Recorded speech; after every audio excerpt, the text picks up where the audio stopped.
Okay, 10 a.m. Well, good morning. Happy Wednesday. Sunny. Wow, it's supposed to be sunny for the next few days, which is amazing. Having the sunshine can make a difference, right? It does. For everybody. So, welcome. I did, obviously there's lots of stuff going on in the marketplace. But the biggest thing I wanted to cover off was the fact that we talked about it briefly last week, just that you are in sales, right? Yes, it's a service industry and you're servicing your database, you're servicing new clients, but you still have to be in a position that you understand that it's sales. And you have to understand what the components of a sales position is, right? What do you think a sales position is? Before I go through my list, what are your thoughts? And anybody can speak in person or online. So if you don't know what you're supposed to be doing, how are you doing it? So you're on mute. Nancy, you're on mute. Sorry. There you go. I think a sales position is basically, you are the liaison between matching somebody with a product that they want to acquire. Okay. Okay, very good. And then in our case, what is that product? Property. Property. Okay. All right. Any other thoughts? You've been doing this a long time. Go back to the basics. I don't Right. forget things. Right? She covered it, but No, she covered it. Yeah. connectors. Okay, connecting. Okay. So Oh, go ahead. I'm sorry. I don't mean to be No. rude. I think the other thing about a salesperson is educating the person who's buying the product, whether it's a piece of property or a washer and dryer, educating the person on the product that they're buying. Right. Okay. So we can all agree then that nobody is going to make a decision on buying anything until they feel comfortable that they understand the use of it. They understand what their need is for it. And they understand how it's a benefit for them. Then it doesn't matter what it is. Until you get to that point with any consumer, they are not going to make the decision. Okay? The consumers themselves, though, are not going into any type of sales purchase with the understanding of this is why I need it. They are actually going in with the thought of originally going in and why they don't need something. And it also happens in the real estate side. Okay. How many times do you talk to a consumer who comes through your open house and you'll start trying to ask questions of them and they're going, well, we're really just starting, we're really not interested. We just happen to be passing by. That's not the case. They have probably decided that they want to do something, but maybe not for a year or two. Right? So how do you then ask the right questions to be able to make them feel comfortable enough, but then they feel comfortable enough to go the next step, which is providing their information. That's all part of sales. Okay. And the whole thing behind the sales process is the fact that who is in control of the relationship, who's in control of that engagement is going to be able to win that situation.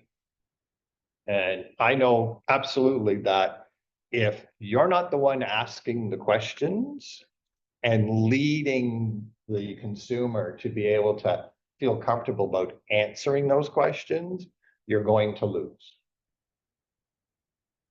Okay. And so in this kind of marketplace where there are lots of uncertainties, This is totally different than the marketplace that most of you have seen within the last, forget the last 18 months, but prior to that, the last previous 10 years really wasn't a sales position. It was just like, if you had the product, there was buyers there. If you had a relationship with a seller, they were listing. There was no uncertainty, right? So now this is a normal real estate marketplace. And you have to be in a position of who is controlling the conversation, who's controlling the communication. And the reason you have to really understand what the dialogue and what your body language does is either going to make that consumer like you and trust you and go to the next step, or they're totally going to reject you and move on to somebody else. And there is no right way for every person. How you do it is going to be totally different than the way I would do it. But the actual process is the same. Okay? The similar questions can be asked, but you may ask them in a different way than I would ask. Okay? You're going to send an email in different words than maybe I would send. But you always have to end whatever your conversation is, however you start it. Doesn't matter if it's a email, a text, a direct message, a phone call. If you are not asking the right questions and end with the right question to be able to move that conversation, move that engagement along, you're going to struggle. And I've been having lots of conversations with lots of realtors who are calling me going, I've got this client and we're just stuck. We're stuck. They don't seem to want to commit. I'm running out of things to show. I'm running out of things to say. So that's why I thought today would be a good opportunity just to have open conversations on real live situations that you're having, right? And be able to use the brains in all these people that are here who have encountered all similar situations. There's not a situation that hasn't been encountered. Okay, it's just how and what questions are you doing? So that's what we're going to do today for the next little bit. Okay, let's concentrate on buyers first. Right? How are most of you engaging with your buyers? When I mean engaging, how is that first relationship started? lately for me, I've had buyers reach out to me on Instagram. Okay, People I already know generally, but they said, oh, wow, like I saw your stuff and you have space for another client. Obviously, I always say yes. So- Yeah, for you, I do. Yeah. so you started to build that relationship prior to them contacting. Okay, So far, yeah. Yeah. so it's always database. Database is Yeah. number one. Yeah. Okay, because that database leads to referrals. Okay, so building that consistency in your messaging. Okay, what kind of things are you doing so that made them feel comfortable enough to reach out? I like to think that my content is personal. It shows like who I actually am as a person, and it's very educational Okay. and like base level stuff that Right. people need to know. Okay, Mhm. excellent.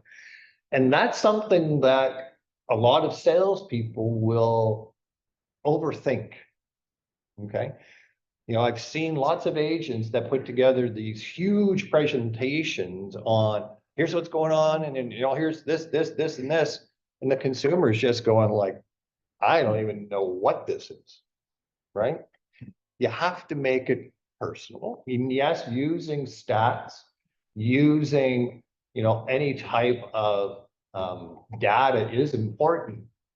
But I can tell you, like if I'm out buying a new car and they're sending me all the details right down to the size of the brake pads and all this of the new car, I really don't give a crap.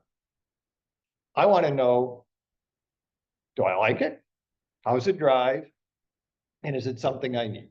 As far as all the, and there will be, understand though, that you will have consumers that will want the details, but closer to making the decision versus right in the beginning. In the beginning, absolutely, what you said is making it personal, making them feel comfortable about being able to feel that they could reach out. So in your messaging, you have to make sure that whatever you are putting out there, it's more of a relaxed versus a high pressure. Okay. And the reason I know that works for me, the easiest way to get somebody to feel comfortable is the fact that you ask questions, but you're asking them in a real easy manner. If I know that if you're up there and you have a dialogue and you're just pounding away at the questions, all you're doing is scaring the crap out of them, right? They're going, whoa, right?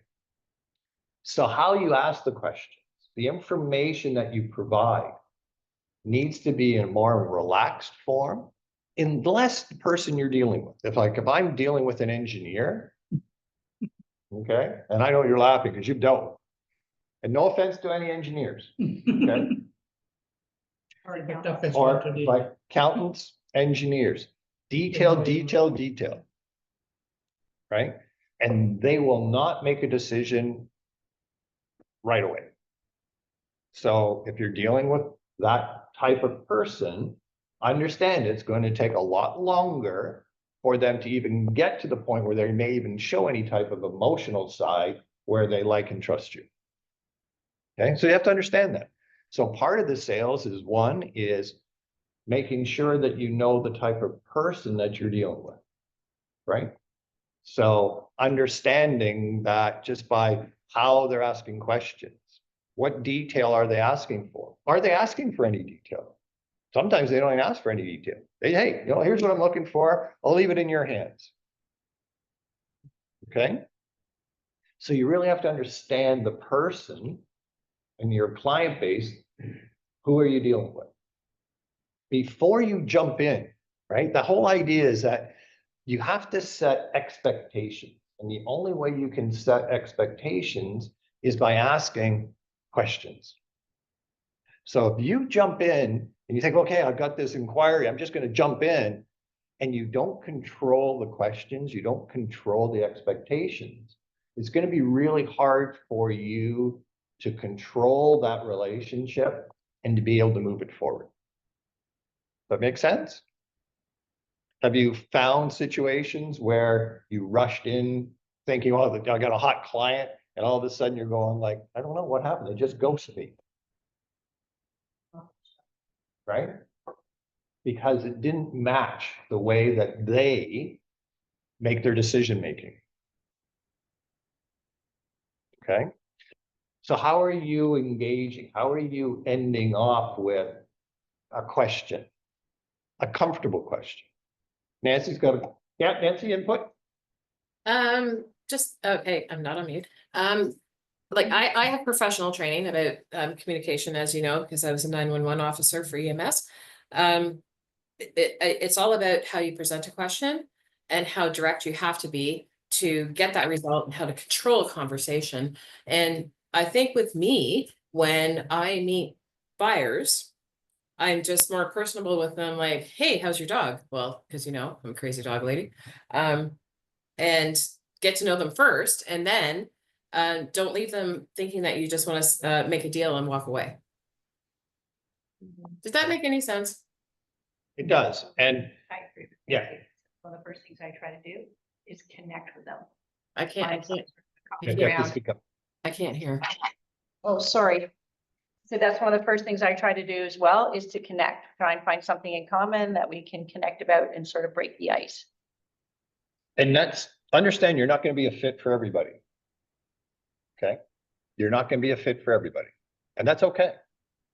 And it's okay when you're controlling the situation to say to them, look, like I meet with buyers, or I'll meet with sellers, and I'll basically say, look, all I'm trying to do is figure out if we can even work together. Because if we can't work together, it doesn't matter. Now, I wish you all the best, but unless we can work together and it's in a beneficial relationship for both, let's not waste our time. And it's amazing by all of a sudden they go, oh, you're not here to sell me? Right? If you go in, and I do know of an agent that like phenomenal at going in, doing a presentation, and literally would not walk out unless he had that listing agreement signed. But man, there were so many times after the fact that we'd get a call at the office and it'd be, I had one of your agents in my house last night, and after 3.5 hours, I finally had to sign the document to get him out. I am telling you, I'm not dealing with your office. I'm not dealing with that agent. Not the way I do that's not the way you want to do business. It was many years ago and not with us. So, anyways, but what I understand that if you come across too strong, you've already lost that opportunity. Okay. Now, if you're an agent that's doing numbers games and you just have a certain way that you do it and you know it's just numbers, then keep doing what you're doing. But understand that if you tweak something a little bit, your opportunity of winning goes up. Okay.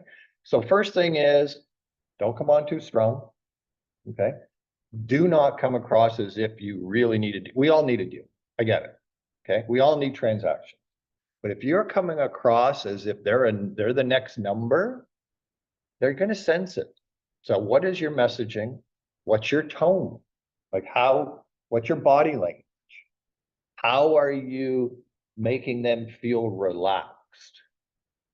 Okay. And so in the beginning, it's all about setting expectations. If you don't have expectations that are understood by both parties, you can't lead them. And therefore you can't go in to closing techniques because you haven't set up the expectations.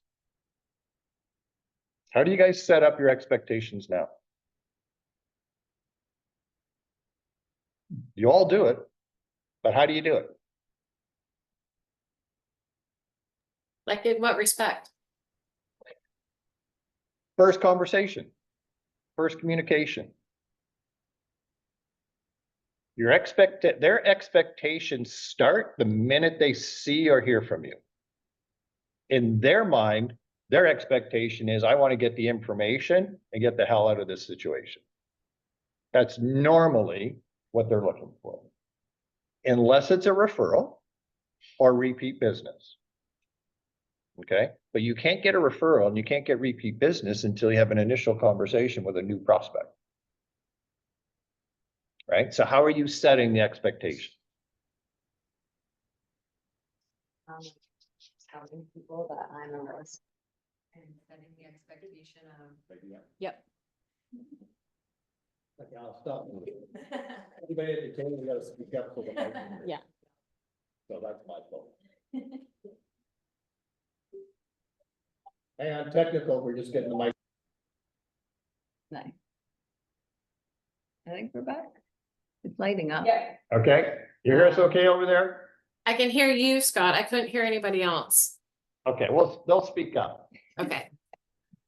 I set the expectation of that the door is open to have that conversation. Like if it's somebody that doesn't know me yet, I'm in real estate, I'm happy to help, and I'm willing for you to come to me when you want to have a deeper conversation on that. Okay, I think I probably take a lighter touch than others, but that's what I do. okay. So the question is going to be, what you say, is it also in what you put in writing? Okay. So how is the information that you're putting out in your first email correspondence or the bio that you have? Okay, does it match what you're trying to say when you see them or when you communicate with them? If it doesn't, you gotta fix it. Okay? Again, that first impressions, the idea is that you create the environment of a safe environment for them to communicate. That's the only way they're going to make a decision. One of the, try and say this, can you hear me, Nancy? Yep, I can. Okay, good. One of the lines or sentences that I say to people is, I'm here to help you at a pace that's comfortable for you. So that people know it's like, I'm not here to push you, I'm not here to rush you, but I'm here at a pace that works for you. Okay, if you do hear background noise, unfortunately, we have a brand new copier that's being installed today, so. Yeah, so we got a new Canon copier that's coming in, so. Anyway, so understand that making them know that it's at their pace, they've got lots of time to make decisions. But that should be one of the questions that you're asking is, when you're communicating with them is, do you have any set timelines? Right? I'm here to help any way possible. But for me to be able to help you best is, are you okay if I ask some questions about your situation so I can guide you the best? Okay? Ask for their permission to ask them questions. Because then you can start making notes. Have you ever noticed that if you are with some people and all of a sudden you start writing stuff down? Or you're in front of somebody and they're writing stuff down? Does your back not go up? You go, hey, what are you writing? Yeah. Right? What is it that I just said? What are you writing? Okay. Ask permission to take notes. And then the people are going to go, oh, okay, great. If you don't do that, then what happens is they start going, okay, well, like, I'm not going to say anything else because I don't know what they're going to write down. You're gonna hold me to it. Right? Right. So ask permission to take notes and any situation, listing side, buyer side. Just say, hey, you guys okay if I make some notes just so I know that I can reference back to be able to help you more? How many people are going to go around? No, I don't want you to take any notes. Absolutely. And the other reason why you take notes, okay? The other reason why you take notes is part of a closing technique. And I want to make sure we keep going back to a closing technique is, okay? How do you close on something unless you can reference back? Right? So when I'm dealing with buyers, I always make wants, needs. And I always ask the buyers, give me everything, like, what is your wish list? Right down to, I don't care, like, what kind of mailbox do you want? Or do you even want mail delivery, or are you okay walking down to the supermarket? I get it right down to the point where I write everything down. So when I go to close, okay, I basically go back and I look at the complete scenario and go, okay, when we started this journey together, we made this wish list. We now have looked at, all these properties. And when you're showing a property, the best thing that you could do is eliminate that property the minute that you walk out the door. Don't wait till you get back.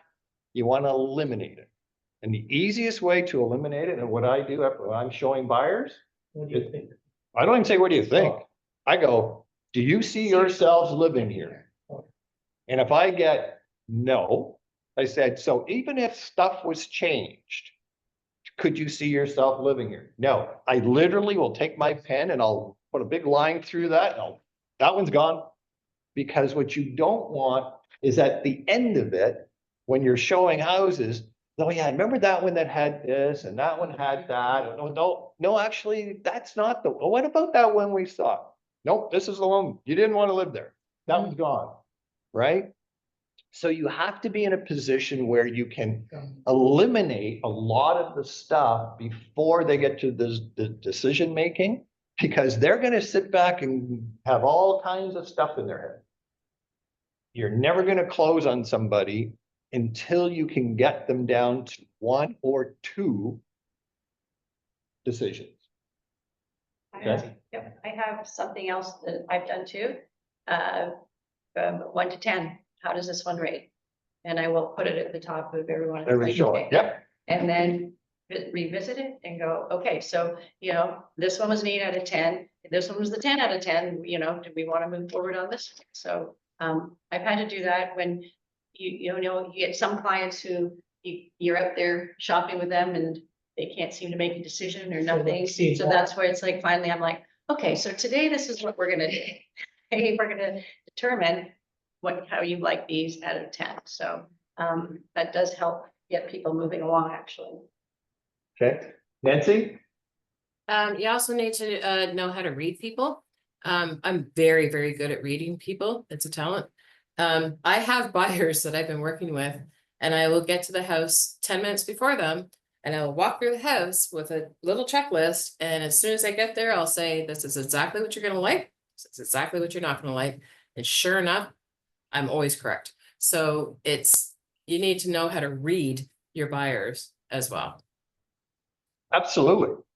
Yeah, and the other thing that you need to understand too, when you're showing properties, is I've gone into houses where I walked in thinking, you know what, I'm sorry, my apologies. This is not, I did come to look at it, now that I'm here for a second time, this is not the house for you. We can still go, Yeah, right? But I've had it where they end up buying that house. Yeah. I would have bet my life on it, they won't buy it, and they won't. Right, Yeah, so, we can't determine No. what they. You never know, even though that was not on their list, things were not on their list sometimes, Yeah. you never know. right, So, so, but, The other thing that shows through with your honesty though, is if you go through a property and you look right at your buyer and say, this isn't the right one for you, then it alleviates all of that desperation, I need to sell a house nonsense that you don't want to be dealing with. right, okay. Can't determine what is right or not for them. only they can. Only they can determine. Well, they can, yes, they will Exactly. determine it, but I'm gonna tell you that in most cases, you need to lead them. Okay, in most cases, you will need to lead them because the fact that you've got to go back to that list. And you've got to get that list down to a point, especially when you're in the middle of doing, and first you've got to get to the point where you get rid of the properties that are in their heads that are not going to work. So you got to eliminate those. I usually try to get it down to 3 properties. And out of the 3, then we go to the wish list. And I will go through the one property, say, here's the one property on the wish list for this particular property. Look how many items match. Right? And then you can look and pick maybe 1 or 2 of the other side and just say, but it doesn't have this. Are you okay with this property not having this because of all the other items? And sometimes they'll get, you know what, Scott, in all fairness, we've decided that that particular one is really important to us. So if it doesn't have that, then we're not interested. So then you move on. Then you get it down again to where that wish list becomes your closing technique. Okay. And the closing technique is really simple as, out of all the properties that we've seen, we've narrowed it down to these 2. And from these 2, between them, I want you to rank which one you see yourself living in and not look at the wish list. And the reason I say don't look at the wish list, just tell me now which one feels like the right house. Because don't forget, they buy emotion, right? And this year, that's where you're getting at, where the one that you never thought they would buy, because they emotionally felt attracted to the house. They could see themselves in the backyard. They could see themselves in the neighborhood. They could see possibly raising a family. It's an emotional decision, but you have to use that list to get to that point where they're going to feel comfortable enough about making that emotional decision. Does that make sense? Okay. But if you just willy-nilly go around and show them a bunch of houses, bunch of properties, They're in the driver's seat, not you. It's sales.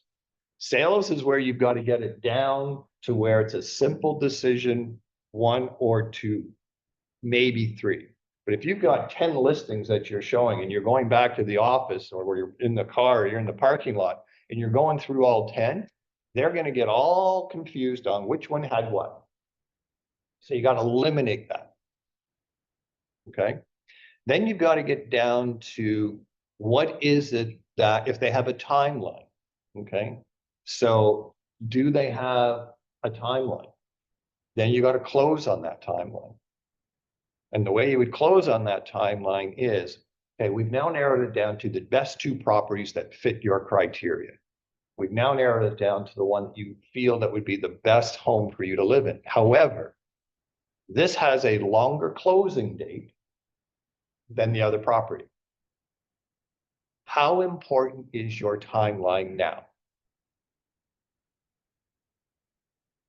And you could simply say between the 2 properties, if you could move into this one on time, would that be the one you would like to live in?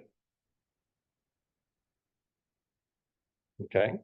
And if they turn around and go, no, we really like the other one, then what you're going to do is now you're going to focus on, this is the one you want. Absolutely. Now let's do everything we can to get you the best terms, best price, best situation for this. And you focus on that. And how you focus on it is you then start going ahead. Do not say, let's put an offer in. Okay. Because if you say, let's put an offer in, what are you going to get? What are you going to hear from them? No, they're going to go, oh, no, we're not going to really make a decision. Get in the habit of already just starting to make the notes. Don't forget, you asked in the beginning, are you guys okay if I take notes? Right? So now, anytime that I'm closing, again, think about closing techniques. Okay. You are now making the assumption, you've narrowed it down to the 1 property. You have to make the decision that they're moving ahead with an offer. In their mind, they're probably thinking, oh, well, we weren't really ready to make a decision. So how do you do that? It's an assumption close. Now we're down to the 1 property. Okay. What would be the ideal date for you to move in? Would it be, you already know, okay, you already know their timeline. And my thing would be, this is a little bit longer, but why don't we try and get it to fit your timeline? Oh, that'd be great. Oh, geez, if you can get that, great. Okay, let me just make a note of that so we make sure we get that one detailed properly. Of the items that they're including, fridge, stove, washer, dryer, drapes, is there anything else that you would like to see included? For instance, they had a nice patio set. Would you guys barbecue, right? Anything like that, because you want them. So now what you're doing is you're now adding that in, and you literally should have, and I don't care if you have it on electronic, but if you are not walking around with an actual agreement of purchase and sale with you when you're showing properties, you're not selling. Okay. A lot of agents will, and I totally understand it. The marketplace has been so different for 10 years prior to now, where it is a sales position. You got to move people forward. Okay. You should be carrying the agreement of purchase and sale, even just to make your notes on it. You want to see a consumer start really sweating and wonder what's going on? Go into a listing appointment and start taking your notes on the agreement, on the listing document, and you watch how they all of a sudden go, well, what are you doing? Always ask permission first. Are you okay if I make my notes? Okay. Same thing with the buyer. They've already given you permission. So if you have an agreement of purchase and sale with you, closing date. Oh yeah, okay. Write it right in.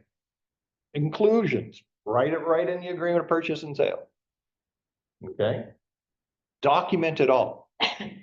Make sure that you've got their proper names. Write down the address. Put it all in.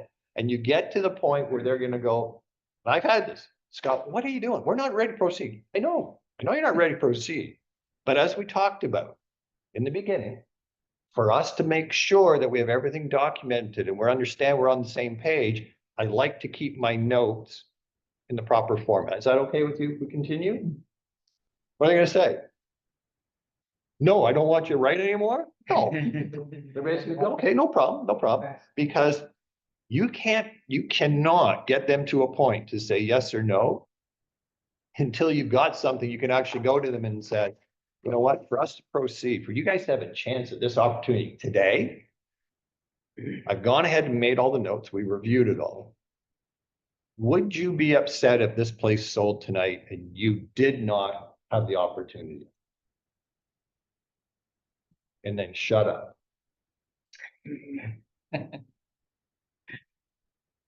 Okay?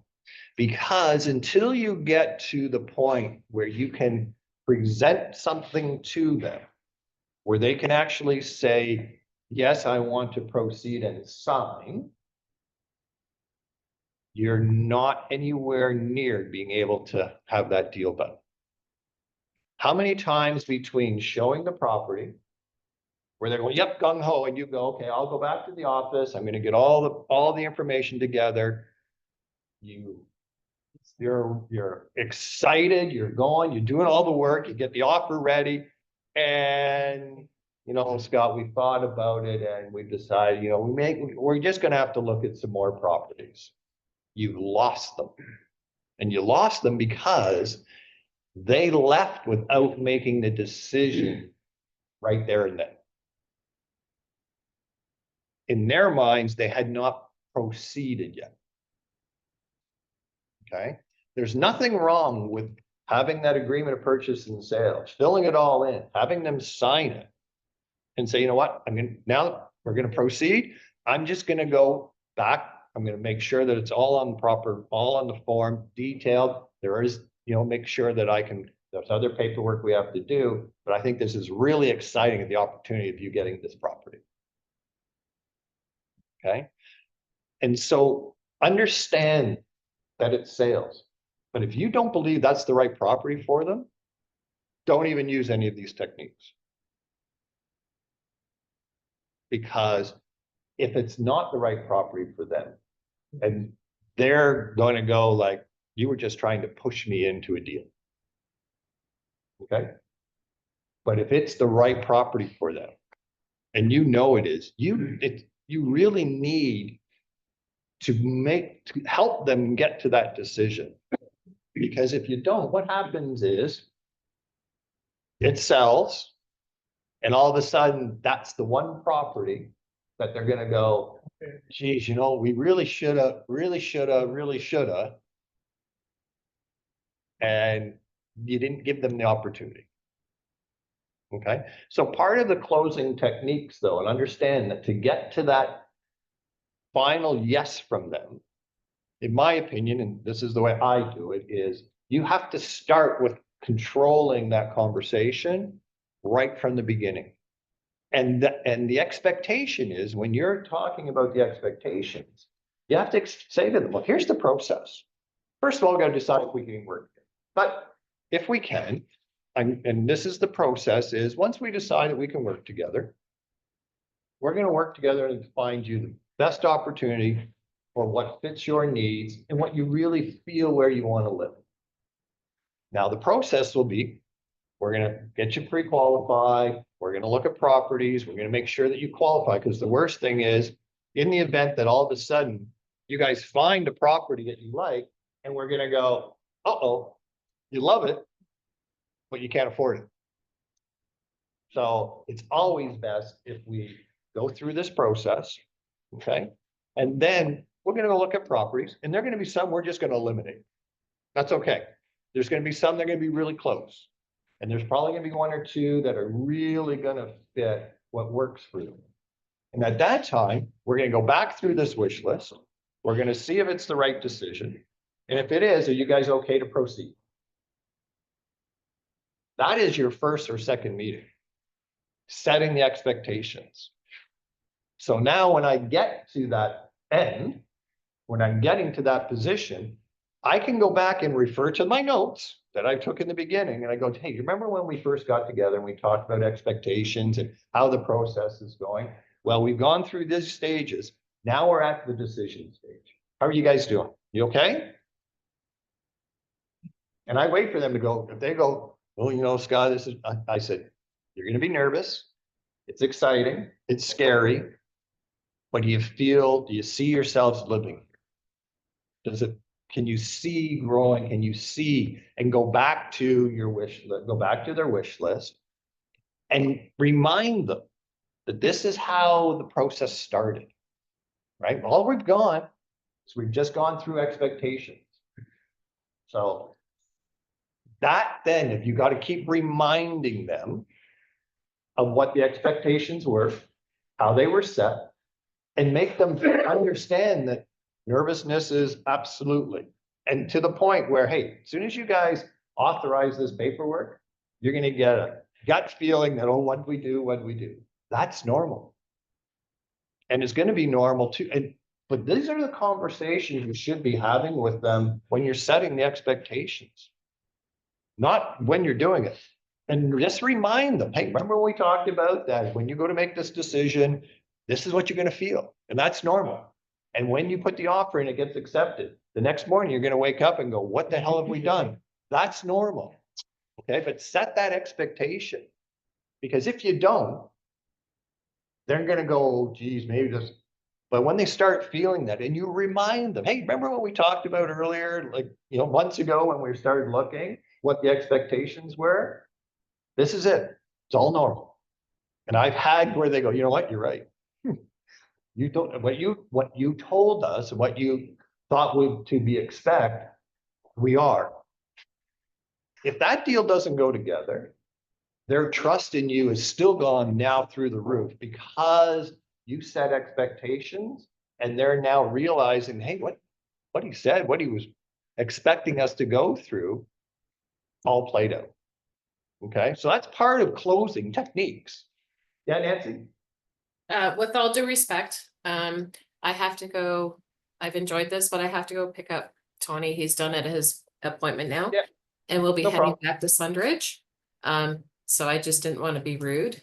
No, we understand. Everybody have a Thank- great day. Yeah, You too, Nice to Nancy. see you. safe journey. Hi. Thank you so drive. much. Bye, guys. Bye. Okay. Does this make sense to everybody? Is it something that you're utilizing? Setting the expectations, referencing back to those expectations. Okay.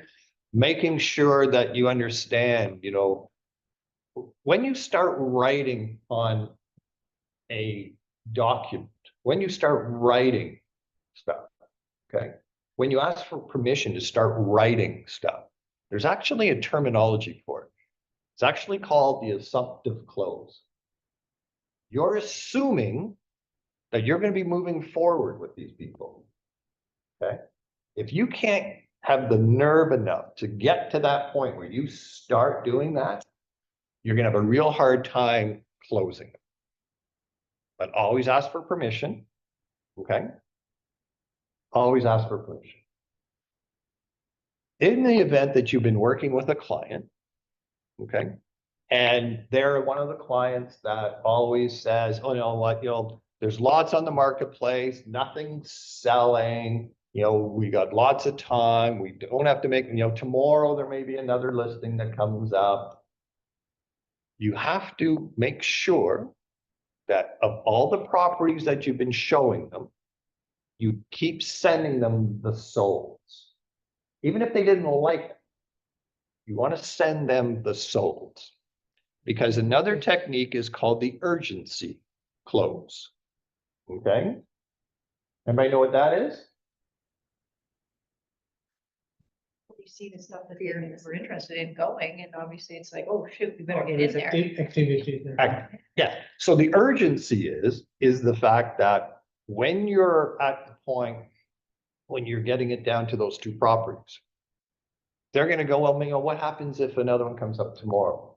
Unless you've been sending them the solds, it's hard to do the urgency close because they're assuming everything else is still for sale, right? And the urgency close basically is as simple as, Right now, we've gone through, we've looked at all these other properties.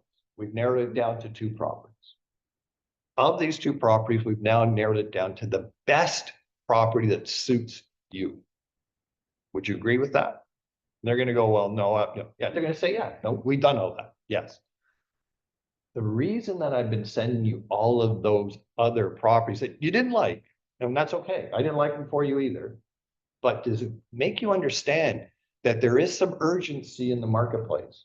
Despite the fact that, yeah, there are other listings and other properties, stuff is selling. So right now, the urgency may not seem to be there, but how would you feel if this property all of a sudden sold tonight? Let them answer. Well, you know, Scott, there might be another one that'll come up. And that's and that's typically what they would say. I said, great.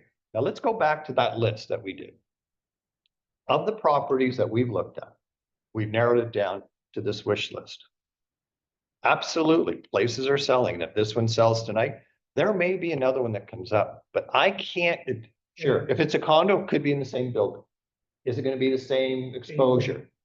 I don't know, can't guarantee that, right? We've narrowed it down to, this is your top list.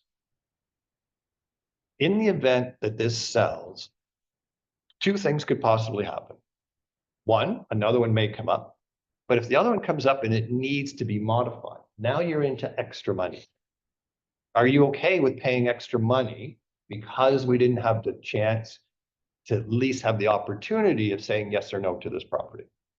Just by submitting the offer doesn't mean you're going to get it. Please understand it. But if we don't take that next step, which is the step that we originally talked about, all we're doing is following our expectation line. So by submitting the offer tonight, we have the opportunity of, if we can get it under your terms, that would be a great opportunity for you. Don't you agree? Then that you keep going forward. And half the time, even the terms are not met, Yep. they will eventually almost agree to, some Right. give and take. But to Right. get them on paper is the key. The Yeah. key is to keep moving it Yeah, forward. forward rather Okay, and that's all part of the closing techniques, right? And so the closing technique, like what I just basically said, what if, right? What if this one sells? And we can't get you back into and you got it, and you got to understand, what is their top 2 or 3 things that they really, really need?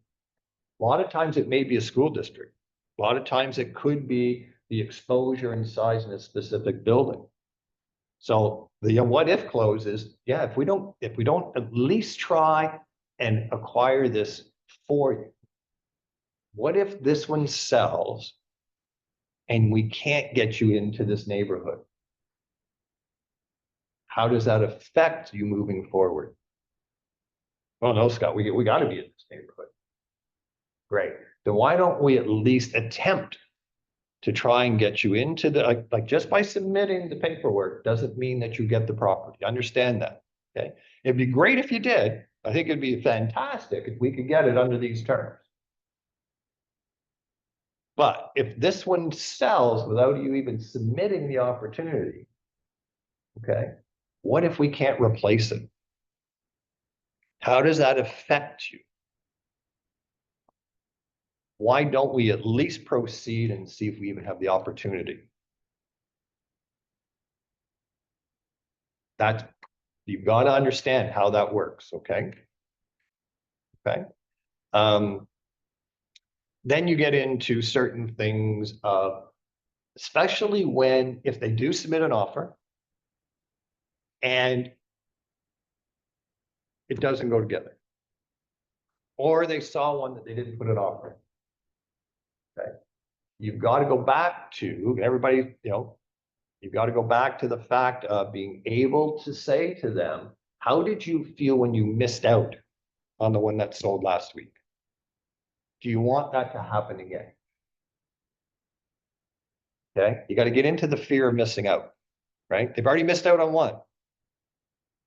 So now you've got to get them to that next step. There will be a roadblock. They are always going to put up a roadblock in most cases of where it gets down to authorizing the paperwork is always going to be the hardest thing for you to get through. Yeah. During the hot market, when they were losing out on properties, that was the best approach for me. Because as soon as they lost one, the next one was the easiest one to put on paper. Easy, like they would just take it, even if they would not have all the things they wanted. They said either that or we lose out. Now I know it's a little bit different because there's more availability, but it still works. But, yeah, In theory, yeah. I mean, but you also have to let them know, okay, that things are moving. every property, Things are moving. every property is unique. I can give you, absolutely, I can find you the same corner condo in this building. It's gonna be on a different floor. It's gonna have different flooring. It's gonna have a different parking spot. It's gonna have different counters. So even though the layout will be the same, the actual feel of that property is gonna be much different. Are you in a position where if you miss out on this particular one, are you in a position to wait for the same similar layout to come up with the understanding that you're gonna have to put some money in to make the cupboards the way you want the cupboards, to match the flooring that you like, and so that's another close, okay? Part of that is recapping everything. But you always have to say, write it, So let's proceed. My recommendation is we proceed with going ahead and at least submitting the possibility of you having the opportunity of living here. Okay, you have to be in a position where you feel comfortable, one, with your dialogue, making sure it, like, understanding that those are closing techniques. Okay, understanding when to shut up and let them make the next decision. Okay, and a silence can be a unbearable thing, but you have to let them make that decision. Okay. And the same thing is when now you've got an offer submitted. Okay. Then you're going to get a sign back, because very rarely does it go in complete. You're going to get a sign back and they're going to go, oh, thank good, and then you got to go back to what? You got to go back to closing. You got to go back to that list. You've got to start going through and say, hey, you know what? Look at all the great things we were able to get for you. You know, that extra stuff that we asked for, it's included. And you know, that closing date we asked for, not quite there, really close, but I think we can still work with that. And you keep going along and get it down to usually one or two items. Right? Price, closing date, sometimes it's what's included, what's not included. But you're never going to close anybody on a big list. You've just got to get it down to where it's now down to usually one or two items. Okay. Where agents make a big mistake is they don't set up the expectations. They come across too strong in trying to push these people into something too quickly. You don't let them feel relaxed. Okay. Build that relationship, but set the expectations and always reference back to the expectations. I can tell you right now, if I pull any of my old files, I don't care how many years ago, in that file will be my notes of exactly the first conversation of expectations that I've had with them. And I'm going to tell you that when my clients call me back to list the place I've sold them, I take that file with me and I pull out that list and they go, holy crap, you still got that? I said, yeah. I said, I keep everything. Like it was a great experience working with you guys. I had so much fun. And I had one client who, after 25 years, I sold his place. And in my notes, I actually put something because he mentioned it. He said, so when I went back to list, he said, hey, remember when you showed us this place? Yeah. We'll never move from there, right? No, he said, remember how the front door lock didn't work? Oh. Yeah. He said, you hopped the fence to go in the back door. Oh. And I think I did. I was in my suit, hopped over the fence, went in the back, got the key, worked in the back door. In his memory, that's what he remembered. And I had it in my notes. I said, that's right. This is one of the houses that was vacant. was what key didn't work and they had to hop the. So keep your notes, because when you go back again, be amazed that when they go, you kept all this stuff, and so you're building that trust, building that relationship, but you got to set the expectations. Okay? Be prepared to hop fences. Compared to offenses. In Nancy's case, and she's not here, walk through a mile of Leap on snow, snow. right? Yeah, walk through a mile of snow. So comments, how do you guys do it differently? How do you close? Are you closing is the first thing you gotta find out. Are you closing? Are you leading them to a decision? Or are you just basically going, would you like to buy this? Which is not a bad question, because it's better than doing nothing. Yeah, It was a lease, but, we were looking at a bunch of leases and his concern was, well, I think I can get something for cheaper. And I said, great, you probably can, but here's the original list of what you asked me for. I think this matches this in this, in the unit we just saw, this matches this, and you get this additional thing that you wanted but didn't really need. And this Gen Z, so DM texting, and he texted me back and said, oh my God, you're so right. He's like, yeah, let's do it. But again, back to that original list and set the expectations. And that's the biggest thing I wanted to bring forward, is to control, to be able to move your clients forward. You have to set the expectations and reference back, because as they move through the process, they're gonna get more nervous. It's easy and relaxed just to go out and look at houses. Right? First hard thing for them to do is sign a buyer representation agreement. That's a big thing for them, right? Set that expectation. Nothing says you have to get it signed the minute you meet them. Okay? Set the expectation, but practice, okay? Practice your presentation. Make sure that, you know, the stuff on that you're sending them and how you speak to them matches. Okay? Set that expectation, keep notes, and really the only way you're going to get them to feel that they can proceed is by making them feel comfortable. And the only way you do that is, at least this is how I do it, is reference back to when they were at their most comfortable position, is when there was really nothing that they had to worry about because they weren't making any decisions. Okay. That reassures them as well, like in your situation, he, as a buyer or a leaser, like you want to make sure you're not getting ripped off or whatever, like those are some of the stresses. And you reassured him in a way that matches his list, not your list or what you think is best or pushing him. It's his stuff. So that's reassuring while setting those boundaries and expectations. Right? It's Exactly. perfect. Yeah. So if you're not, okay, if you're not setting those expectations, if you're not having those communication with them, it's really hard. You're going to find it very, very difficult for them to make the decision to sign any offer. And I'm sure that you've been in a situation where you've been dealing with people, and when it got down to making that decision, it was like you just couldn't figure out why. They just weren't going to make the decision. It's because you didn't set the expectation. And you didn't keep referencing back to, like, how we doing? Like when you're showing, if you finish showing places, hey, how you feeling? Any questions? Like, you know, as we originally discussed, this is just the process. You okay with the process? Keep reassuring them, asking them, make sure how they're feeling. Okay. Questions, thoughts?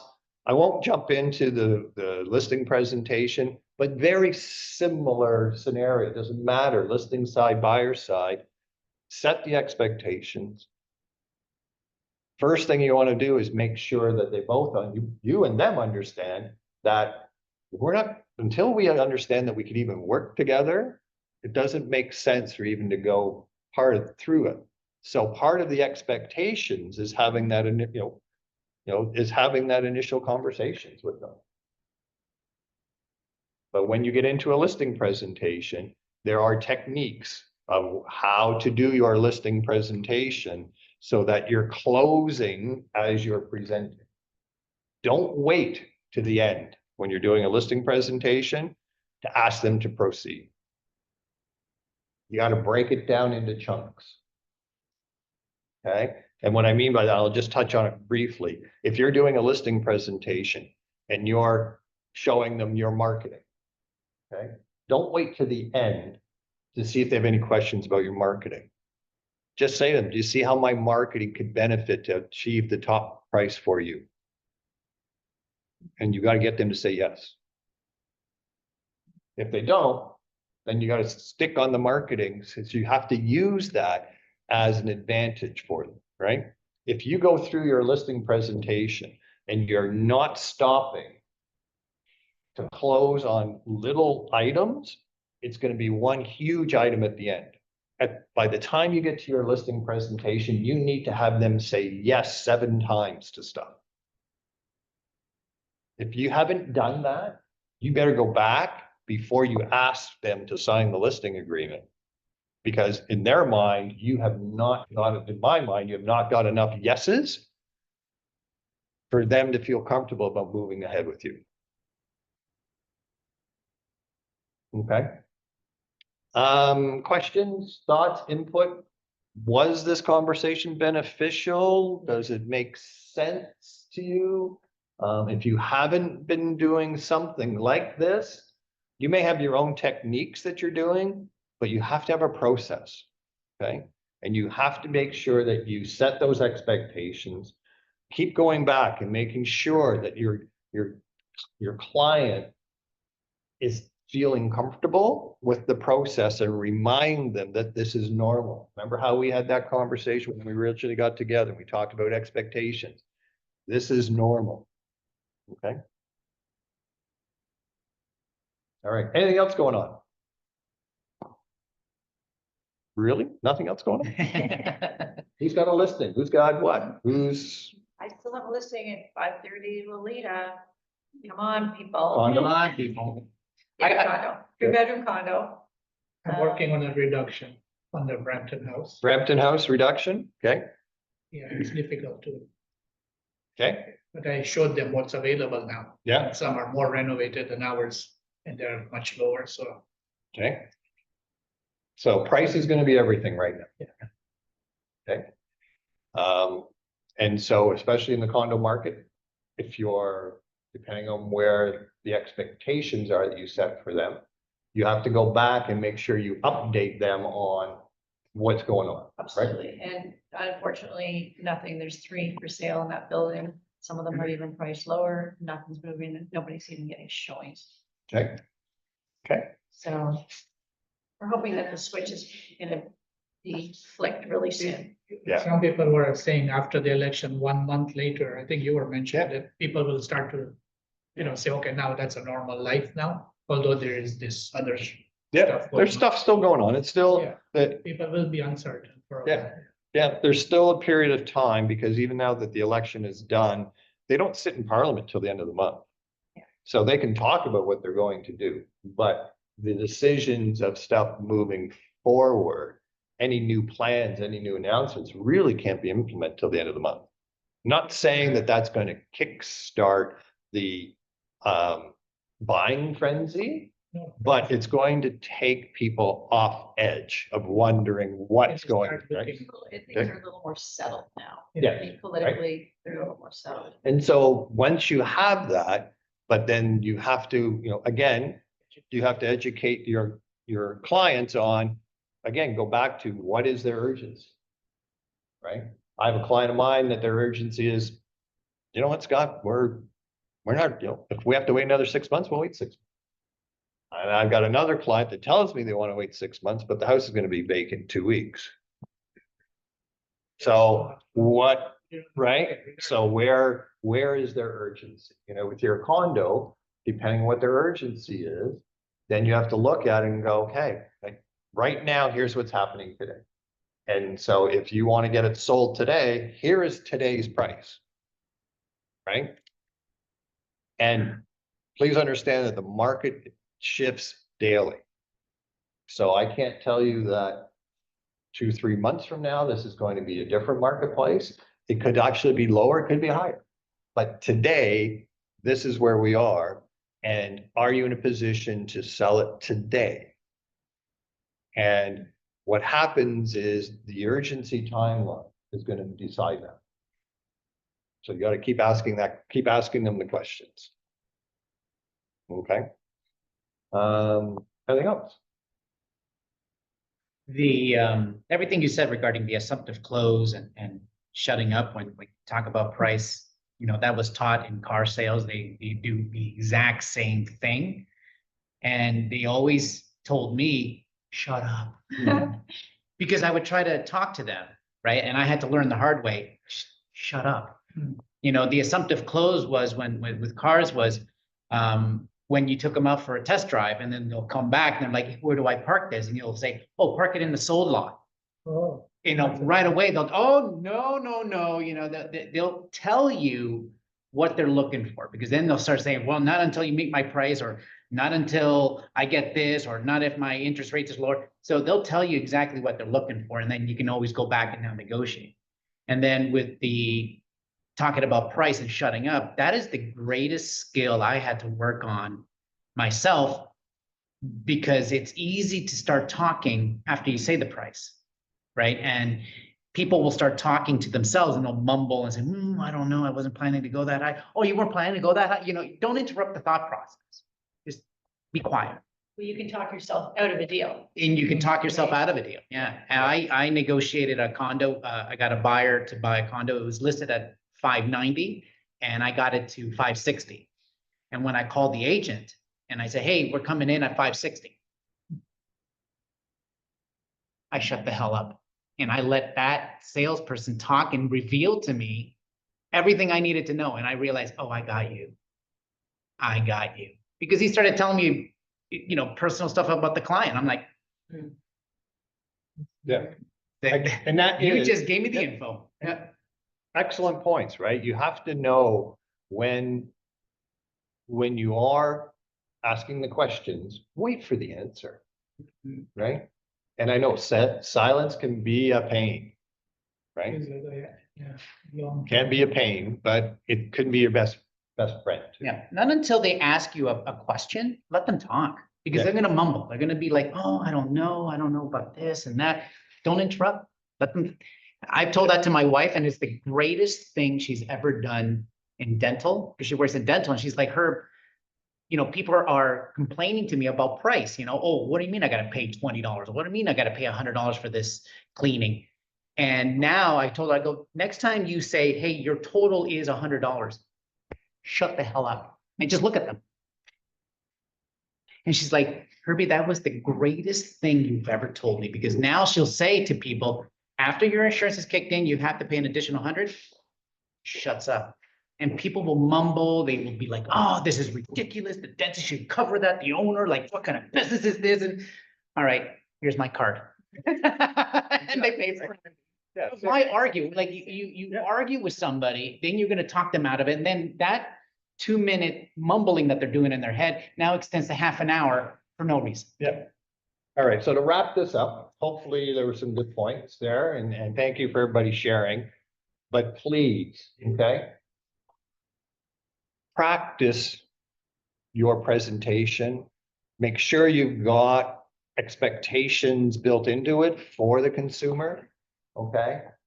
And practice. If you have to do practice with one of our realtors or friend or family member, don't do it the first time in front of the consumer. Okay. Practice your presentation. Practice what your questions are. Understand it's okay to have the questions in front of you even while you're sitting in front of them. Okay. But make sure that to get to that final decision, that the only way they're going to get that is if you recap everything that was expected and making them understand that it's normal. We talked about this. This is normal. Okay. I just want to add one thing, Yeah. actually. I don't know if it's helpful or not. When I, Keep going. Whenever I go to either listing or buyer presentation, I do have forms that I bring with me that have all the questions on them. And then I just ask them the questions like, where location, timing, what your must-haves, like all those sorts of things. Just so, but I'm prepared Yeah. and they can see I've got a form and this is, what I'm gonna fill out. So, and even with the listing one as well, same thing. We go through what's included, what's not, all that sorts of things. So, Yeah. it's just being prepared. Yeah, Yeah. control, control, control. Okay. Anyways, great input. Thanks, everybody. Thank you. Okay.